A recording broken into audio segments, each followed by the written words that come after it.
အားလုံးပဲမင်္ဂလာပါကျွန်တော်ဒီနေ့ပို့ချပေးမယ့်ဒီစဲသင်ခန်းစာကတော့ math formula နဲ့ a formula တွဲသုံးနည်းလေးဖြစ်ပါတယ်နောက်တစ်ခုက min formula နဲ့ a formula တွဲသုံးနည်းလေးပေါ့နော်အဲ့တော့ကျွန်တော်ဒီမှာ data လေးတစ်ခုဆွဲထားတယ်ဒီမှာပရိမာရန်ကုန်မန္တလေးတွေရှိမယ်စေအမောင်းတွေရှိမယ်အဲ့တော့ကျွန်တော်ရန်ကုန်မှာအများဆုံးကိုရှာမယ်ပြီးတော့ရန်ကုန်မှာအနည်းဆုံးကိုရှာမယ်မန္တလေးမှာအများဆုံးရောင်းရတဲ့ပမာဏတွေမန္တလေးမှာအနည်းဆုံးရောင်းရတဲ့ပမာဏတွေရှာမှာနော်ဥပမာမန္တလေးလည်းဖြစ်ရမယ်အနည်းဆုံးလည်းဖြစ်ရမယ်ပေါ့နော်ကျွန်တော်တို့အရင်တုန်းကတွက်ခဲ့တာက math formula min formula နဲ့ဆိုရင်math formula ရင်းနှီးကတွက်ခဲ့တာက math formula min formula နဲ့ဆိုရင်အများဆုံးအနည်းဆုံးကိုပဲရှာလို့ရမယ်အခုကကျွန်တော်တို့ကရန်ကုန်လည်းဖြစ်ရမယ်အများဆုံးလည်းဖြစ်ရမယ်နှစ်ခုပေါ့နော်အဲ့လိုတုံးတဲ့အခါမှာ math a တို့ min a တို့ကိုတုံးလို့ရပါတယ်ရန်ကုန်ဖြစ်ရမယ်အများဆုံးရန်ကုန်ဖြစ်ရမယ်အနည်းဆုံးမန္တလေးဖြစ်ရမယ်အများဆုံးမန္တလေးဖြစ်ရမယ်အနည်းဆုံးပေါ့နော်ကျွန်တော်ဒီမှာ data လေးကတော့နည်းနည်းလေးပဲရေးထားတယ်ဘယ်လောက်များပါကျွန်တော်ဒီ formula လေးနဲ့တွက်လို့ရပါတယ် formula လေးရေးပြီးတဲ့အခါမှာ control shift ကိုဖိပြီးအနာခောက်ဖို့တော့မမေ့ပါနဲ့ရိုးရိုးအနာမရပါဘူးနော်အဲ့တော့မာရန်ကုန်မှာအများဆုံးကိုကျွန်တော်ရင်ရှာလိုက်မယ်ညီမချင်းပေါ့နော်ကျွန်တော် x ကိုရင်ရေးလိုက်မယ် a ဟုတ်ပြီ logical test logical test နေရာမှာကျွန်တော်ဒီ play ကနေရာတွေကိုအရင်ဆွဲလိုက်မယ်သူကကျွန်တော်ညီမယ်ပေါ့ညီမယ်ဆိုရင်ကျွန်တော်ကရန်ကုန်မှာအများဆုံးရှာတာဖြစ်တဲ့အတွက်ကြောင့်မို့တပည့်ကုတ်လေးထဲမှာကျွန်တော်ရန်ကုန်လို့ရေးလိုက်မယ်စာသားဖြစ်တဲ့အတွက်ကြောင့်မို့တပည့်ကုတ်လေးခံလိုက်နော်ပြီးရင် comma လေးပိတ်မယ်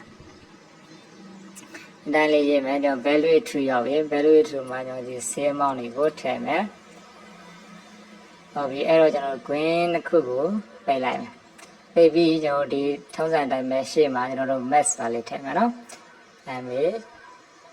h maximum ပေါ့နော် max ပါလေးထည့်လိုက်မယ်တက်ကီလေးနှိပ်လိုက်မယ်ဒီတိုင်းလေးဒီပုံစံဖြစ်သွားပြီဆိုရင်ကျွန်တော်အန်တာမခောက်ပါနဲ့ control shift ကိုပြီးပြီးအန်တာခောက်ပါနော်ဒါဆိုရင်ရန်ကုန်မှာရောင်းရတဲ့ပမာဏအများဆုံးကိုတူရွေးထုတ်သွားတယ်အဲ့တော့ကျွန်တော်ရန်ကုန်မှာကြည့်မယ်ဒီမှာဒါကြတော့8000ဒါမှရန်ကုန်မဟုတ်ဘူးပေါ့နော်ရန်ကုန်မှာကဒီမှာအများဆုံးတခြားဒီမှာလည်းရန်ကုန်ဒါ4000သူ့ထက်နည်းသွားပြီအဲ့တော့ဆိုလိုတာတော့ဒါရန်ကုန်မှာအများဆုံးကိုရှာတာအဲ့တော့ရန်ကုန်လည်းဖြစ်ရမယ်အနည်းဆုံးလည်းဖြစ်ရမယ်ဒါကိုရေးရှာမယ်တော့ညီမချင်းစောရတန်လေးရေးလိုက်မယ်တက်ကလေးသုံးလိုက်မယ် logical test play တွေကိုကျွန်တော်တို့ select ပေးလိုက်မယ် com play တွေကို select ဆွဲလိုက်မယ်ပြီးညီမချင်းလာမယ်ပြီးရင်ကျွန်တော်တို့တပည့်ကုတ်လေးထဲမှာကျွန်တော်ရန်ကုန်လို့ထည့်လိုက်မယ်ဟုတ်ပြီနော်ဒီတိုင်းလေးပေါ့ပြီး comma လေးကုတ်လိုက်မယ်value true same amount တွေကိုကျွန်တော် select ဆွဲလိုက်မယ် green နဲ့ green ကိုပိတ်လိုက်မယ်ပြီး a ရဲ့ထက်မှာကျွန်တော်အနည်းဆုံးရှာမှာဖြစ်တဲ့ကြောင့် min ဆိုတဲ့ဟာလေးထည့်ပေးလိုက်မယ် min တက်ကလေးနေမယ် control shift လေးဖြည့်အန်တာခောက်မယ်နော်ဒီပုံစံလေးဖြစ်လိုက် control shift အန်တာခောက်ဟုတ်ပြီရန်ကုန်မှာအနည်းဆုံးက1000ပဲရှိရဲ1000ဟောဒီမှာကြောရန်ကုန်1000နော်ဒီတိုင်းလေးပါကျွန်တော် formula လေးတွေပြန်ကြည့် function 2နော် formula လေးတွေရေးပြီးတော့ရင်ကျွန်တော် control shift enter ကိုခောက်ဖို့မမေ့ပါနဲ့ဟုတ်ပြီဒါဆိုမန်းလေးမှာအများဆုံးကိုရှာမယ်မန်းလေးမှာအနည်းဆုံးကိုရှာမယ်နော် okay ညီမချင်းတစ်ကိုရေးမယ်တက်ကီလေးသုံးမယ်ကလေးတွေကို selection ပေးမယ်အားလုံးပေါ့နေရတယ်ပြီးညီမချင်းဒီနေရာမှာတပည့်ကုတ်တော့မန္တလေးဆိုတော့မန္တလေးထည့်ပေးမယ်နော်အဲ့လေး y လေးမန္တလေးဟုတ်ပြီ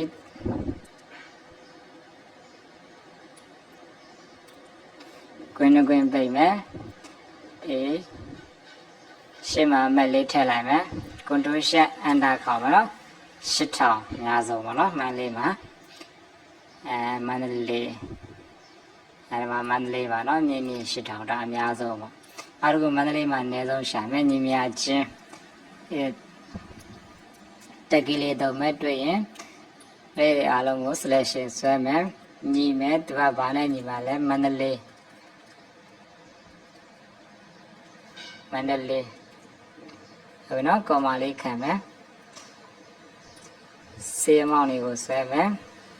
ပြီး green ပိတ်မယ်အနည်းဆုံးဖြစ်တဲ့အတွက်ကြောင့်မို့ရှေ့မှာ main လို့ထည့်မယ်တက်ကီလေးသုံးမယ်ဒီတိုင်းလေးပေါ့ control shift ဖိမယ်အန်တာခောက်မယ်အဲဆိုမန္တလေးမှာအနည်းဆုံးက2000ဖြစ်ပါတယ်အောင်နော်ဒီကောင်လေးပေါ့ ဒါကျွန်တော်တို့ data ဇာတ်ဘယ်လောက်ကြီးကြီးပါเนาะဒီတိုင်းလေးတွက်မယ်ဆိုရင်ဒီရလတ်လေးထွက်လာနိုင်မယ်ဒါမဲ့ရဲ့ A ရဲ့တဲ3နီလေးမင်းရဲ့ A ရဲ့တဲ3နီလို့ဖြစ်ပါတယ် formula ရေးပြီးရင်ကိုတို့ရှက်ကိုဖြည့်ပြီးအနာခေါက်ပါ okay အားလုံးဆင်ပြေပါစေ